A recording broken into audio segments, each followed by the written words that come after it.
Chers amis YouTube, je suis heureux de vous retrouver et j'ai une chose à vous dire, c'est que je suis en train de vous amener dans une grande aventure parce que les histoires que je vais vous raconter vous feront une ouverture d'esprit que vous trouverez difficilement ailleurs.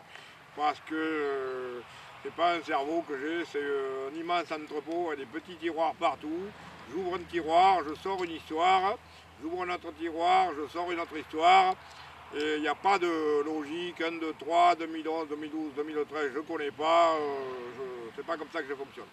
Alors, je voulais vous dire que d'un point de vue, je vais raconter une histoire bouddhiste. Et d'un point de vue du bouddhisme, je suis affilié au centre Dakpo Kagyu Ling, à Saint-Léon-sur-Vézère. Vous avez toutes les coordonnées dans mon site internet d'écrivain lamarmotte-fait-pipi.monsite-fr, orange.fr. Et voilà, l'histoire c'est ça. Alors, il y a des initiations données par des grands maîtres tibétains, et une initiation dans le bouddhisme tibétain, ça veut dire que vous vivez une cérémonie qui vous autorise à pratiquer le rituel en question.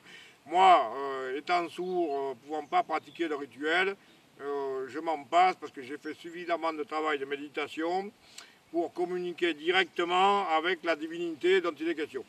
Donc j'arrive à l'accueil de Dakpo et on me dit il y a un très grand maître tibétain, vraiment un grand maître, qui donne à l'initiation de Sangye Manla, le Bouddha de la médecine. Alors je ne savais même pas qu'il y avait un Bouddha de la médecine, j'ignorais complètement, et moi j'avais mal au dos.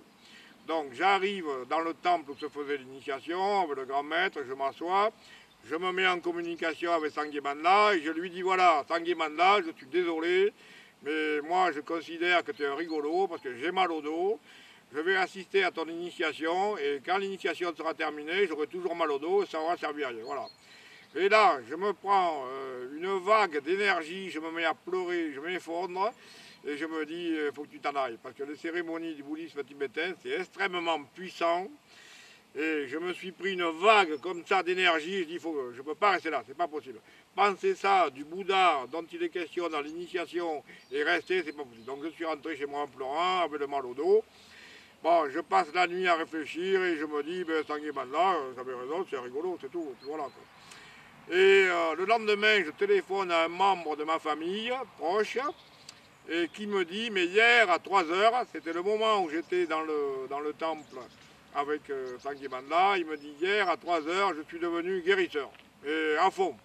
Alors je lui dis, si tu es devenu guérisseur, ça va, je viens, j'ai mal au dos, tu me soignes.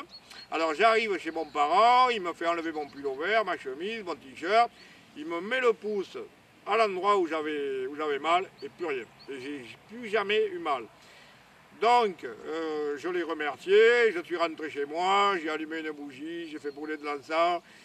J'ai fait une prière d'une sincérité absolue en disant à Sangye Manla, je te présente toutes mes excuses.